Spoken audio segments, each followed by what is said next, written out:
Hello, everyone, and welcome to episode 20 of On the Horizon. I'm your host, Andy Whiteside. I've got Eric Collette with me. Eric, any snow on the ground yet? No, there isn't. Although we have a lot of machines trying to make as much as possible for you. I heard I heard the other day you guys really dry. I mean, it's cold, right? But just dry. It's cold, it's dry. We had some storms come through. We saw snow stick and then it all melted. Um, it's just one of those types of years, I guess. Well, and we'll Expect see, right? we'll get more later, but usually after or in the middle of December or at the end of December, it hits us hard. Then it's worthwhile. So And for join us those then. of you that don't know, Eric lives in Utah. And what would you call that? Central Utah, northern Utah, where Northern Utah, yeah, northern. the high Yeah. the high desert, but enough cold where it makes some really fluffy snow, enough Oh wet yeah. moisture. Yeah. What's the closest town to you? I'm in Ogden, so I'm about 30 minutes north of Salt Lake. Okay. It's we're in the only populated spot. We're stuck between mountains and a lake, so it's just this channel of people right now, and more show up. In fact, I even picked up this hat recently We don't move here. Okay. That's funny. because we're super passive aggressive about people moving to Utah. Yeah. So those of you listening, Eric's hat says Utah sucks. Don't move here. I do plan to live there part time someday. Eric, I don't know. Well, we'll make a space for you, Andy. We'll Yeah. make a space Well, for you. life may get in the way. May not ever make it, but definitely have some interest in at least spending some time out there. It is a beautiful place and good economy, good business. We'll see if it works out. Yeah. Yeah. Happy to have you. Happy to have you. He rolls his eyes as he says that. Oh, no, no. All right. So Eric was gracious enough to pick an article for us this week. Let me share my screen for those who will be watching at a later date. And it's the title of it, and it's written by Brian Madden. I lost it. Oh. It's called Zero Trust Avoids Traditional Security versus Convenience Trade-offs. And, I did a demo this morning, and it was all about VDI, and we were showing VDI and this infrastructure that I've come up with to put it on. And at some point, I made a reference to some of my people on my team. They don't even go to the VDI anymore. They go straight to the workspace with single sign-on into all their applications, and they just skip the VDI altogether. That's part of your story, right? You can have this very untrusted world come into a very trusted world, and it becomes easy, and they don't have to, like this article talks about, the trade-offs of having to be secure and convenient. It's just kind of blends together now, right? Yeah. Well, a lot of the things were, we always had multiple ways to try and figure out somebody's identity. And every time we set up one space for verifying identity, it almost seemed like we had that pulled out from underneath us. Passwords in particular, passwords have always been our way of verifying identity, but we have to have a way of conveniently allowing somebody to refresh that password. So it's not a simple process. Security is tough. It's always been really hard. Yeah. But now, yeah. Well, now we have single identity. We have maybe a very simple password that comes with a multi-factor challenge. So Yeah. you get to be who you are everywhere. And all you have to do is look down at your phone and hit OK. And now you've proven, a little bit of a password, and you have a device, you have something that's been given to you in real time. Yeah, a trusted device. And this article is beautiful because it elaborates on these multiple different ways of authenticating. Of course, you have the multi-factor authentication where it's like, well, if they have access to their email, they're trusted by their email provider. If they have access to their phone, they're trusted by their phone, which they've had to do certain things to make sure that that phone is trusted. So we have unique devices and unique devices, web browsers that we can leverage to verify a person's identity. But we even have devices that have specialized abilities like biometrics, a physical asset to yourself, or Face ID, which allows you to take a picture of your face and verify your identity via that. Yeah. And so all these different methods that we can now use to leverage to verify identity.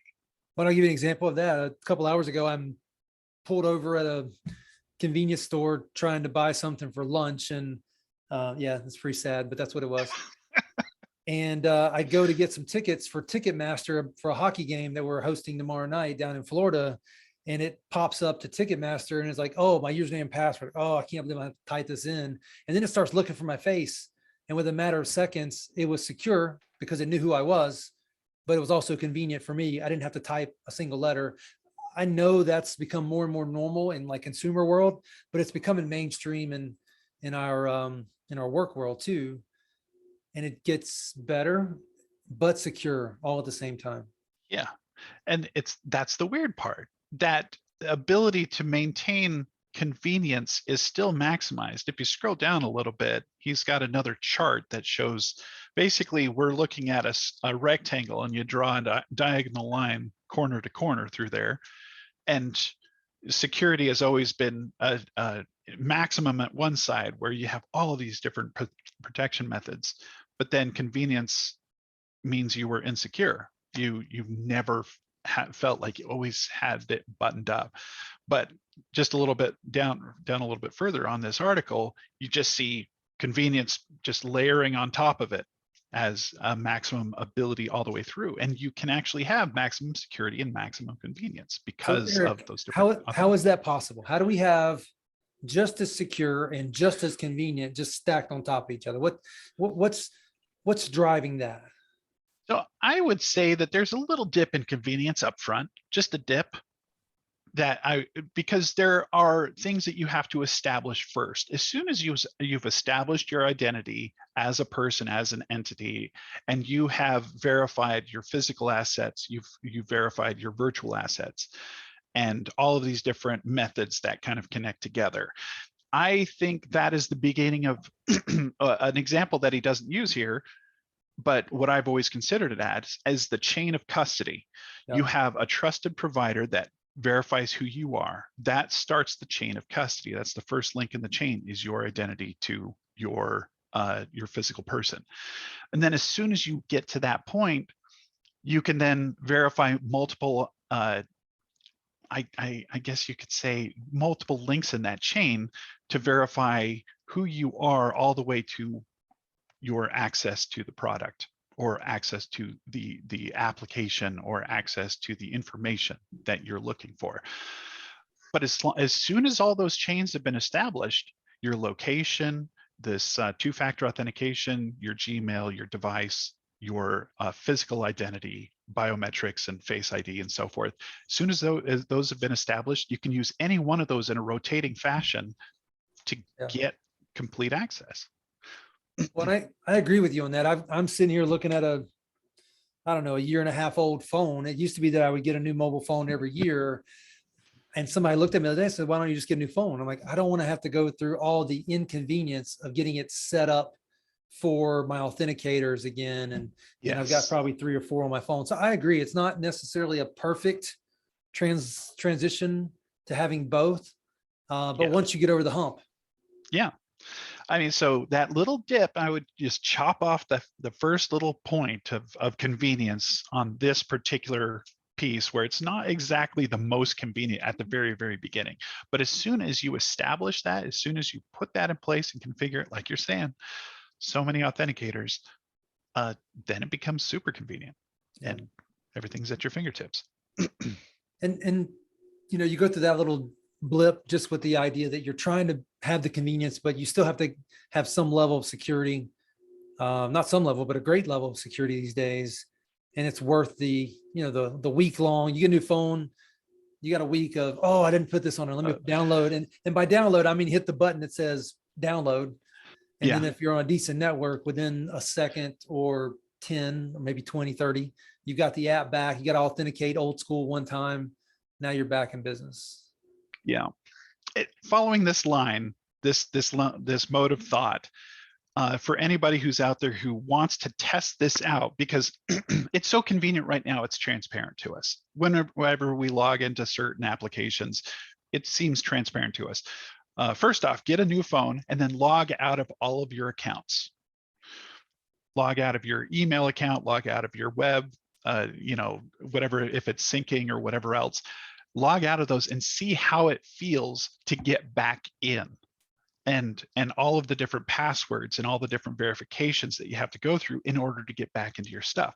All of that has meshed together very well. We're adopting that technology within our Workspace ONE platform, but it's something that's now commonly out there with a lot of single sign-on solutions. So just know that we're part of the same mesh of trusted identities, but yeah, it's challenging to get back to level. yeah. Well, I like that you brought up identity, because identity is not a security piece, but that is part of the convenience piece, right? Being one person that you identify as and then secure against, or you have security policies and procedures associated with that one identity. That's a big part of the convenience factor of this. I still have systems where I have multiple user IDs all over the place, many systems, both personally and work. But every day it gets better and better where I can start to use, at least for work, single identity providers.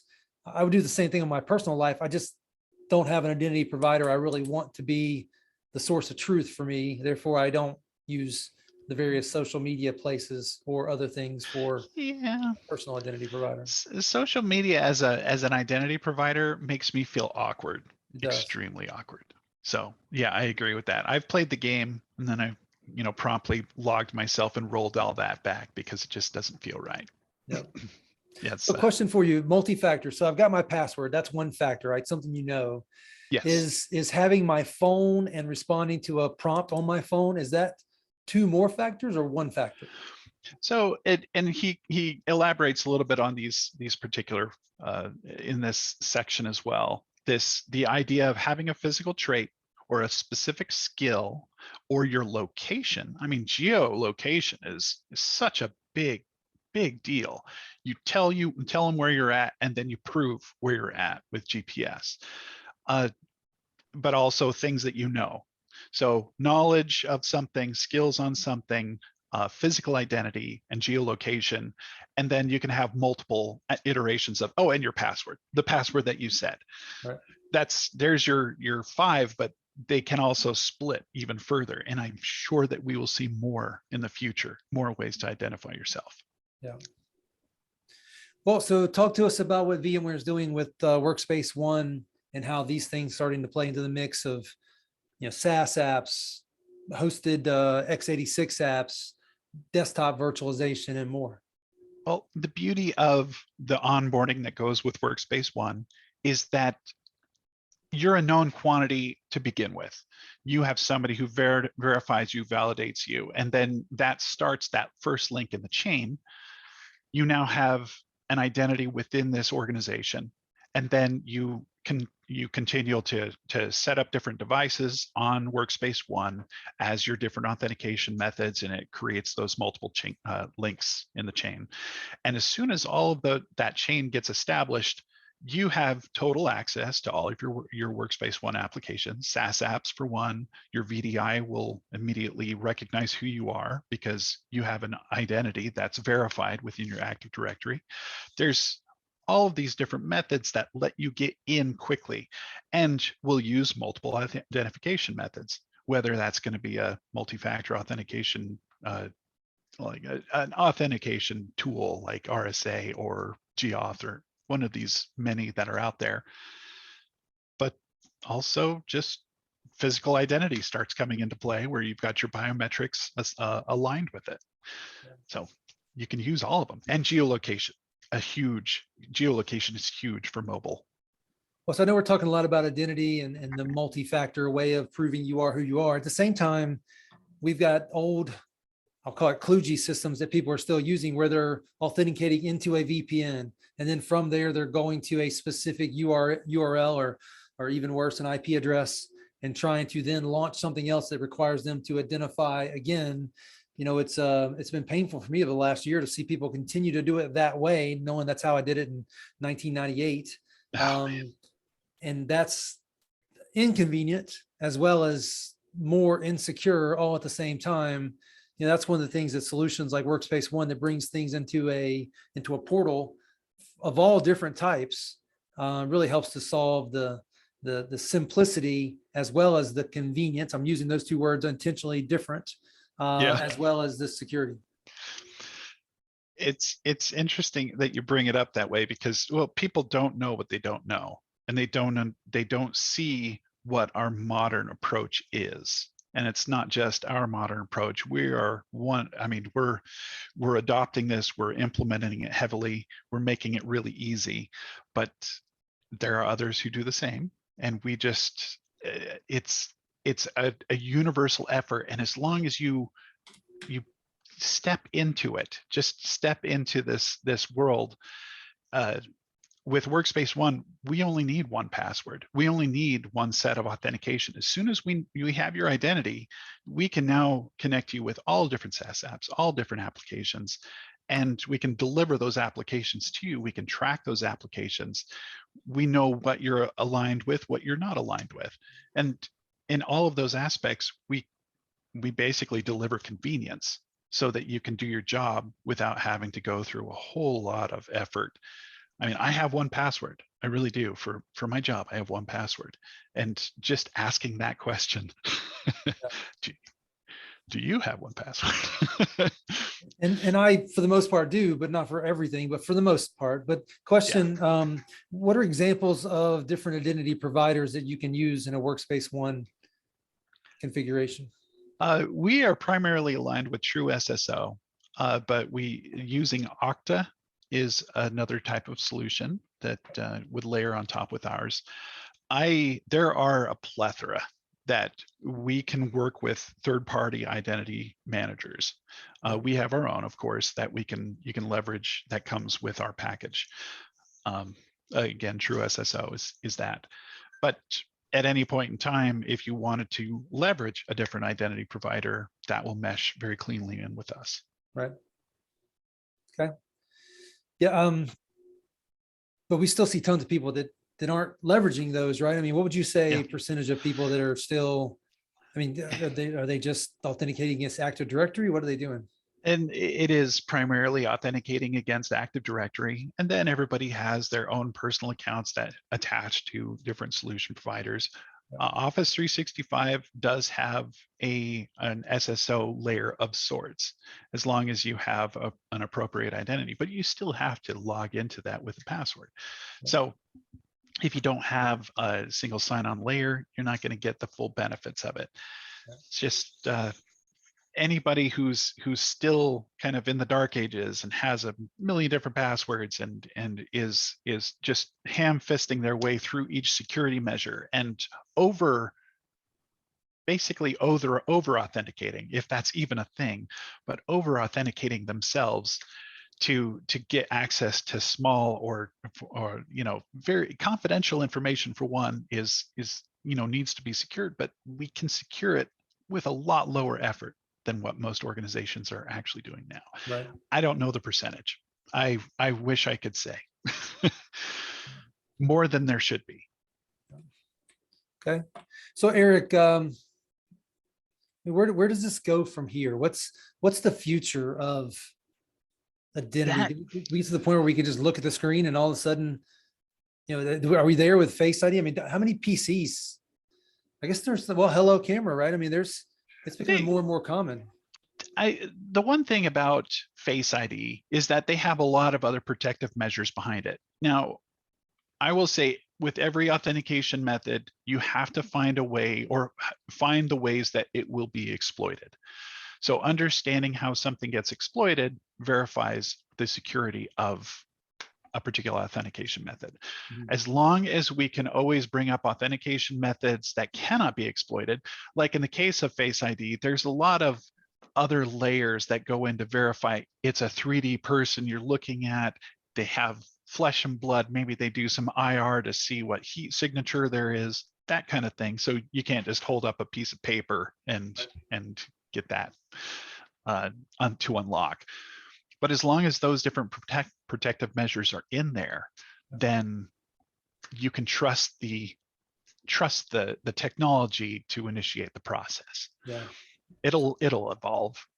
I guarantee. I mean, DNA tests to verify who you are, that sounds really scary, but possible in the future. Well, Possible. and you know, to what level of security do you need that level for certain, for what types of applications? Well, probably not for getting in and reading your email. However, you know, for maybe accessing your financial information, maybe someday, a little more secure than what we have today. Yeah. But that's the whole point of zero trust, is it doesn't matter how secure or how, what's the varying levels of security on a particular thing that you're accessing.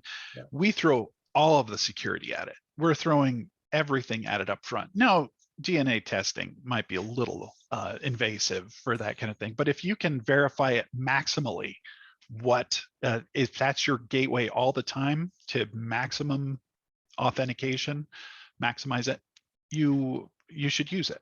Yeah. If it's convenient and if it's maximum, you should use it. Yeah. At least that's in principle. Yes, it's interesting. I was with a customer this morning that they have a Horizon desktop virtualization environment, but they don't allow access from the outside. So they're getting the benefits of cost-effective internal computing. The life of their devices is much longer than it would have been. However, you know, they're not getting the benefits of remote working. I'm not sure how they're handling that. But it was interesting to see someone who hadn't taken it quite that far yet. And I'm not sure if that was for security reasons or they just, you know, haven't invested in providing it as a remote access solution. I've seen a few implementations like that. I called it the secure donut, because you have a jump box inside of the donut, and then it's air gapped basically. Right. Not exactly, but it's air gapped enough that you could reach it from an internal something within the secure donut. Yeah. But again, what is that protecting? And you know, it's making it hacker proof, but you're still connected to the network. Right. So Yep. there's a challenge there. Well, Eric, I know this is a topic you're passionate about. Anything that we haven't covered here that you'd want to bring up? Well, I want to watch this space as what it's going to look like going forward, because again, identity is changing. The way we approach verifying identity is changing. I think that what the lessons that we learned here are going to find their way into the greater population. And when I say greater population, this idea of what is the world going to look like if we're not just looking at physical IDs, like what am I trying to say? Licenses, driver's licenses, or social security cards, or all these different ways that we were verifying identity. Right. I'm interested to see how this methodology is going to push its way back into the general population. Right. And will we use phones as a digital ID that we can say, here, look at this, and right. You know, is this verifiable? So I'm curious how technology will influence our reality. Yeah. Yeah. I've got to fly somewhere in the morning. I need to check, see if I ever got my TSA number updated. I went last week. I just don't know if it got through or not. Always something to do. But yeah, I'm looking forward to the time when I don't have to, like, they know who I am based on maybe my visual recognition, as well as some real-time push that, you know, 2 elements of me being me prove who I am. And I can just walk through security and through the scanner of some type and not have to have that uncomfortable, awkward, inconvenient experience. Yeah. Yeah. It's really nice to have TSA. It's really nice. Well, that's a good way to end this. I've got to go check that before tomorrow's flight. But Eric, thanks for jumping on, and appreciate you bringing topics as always. Yeah, my pleasure. See you, Andy. We'll do it again in a couple weeks. Got it. Thanks, man.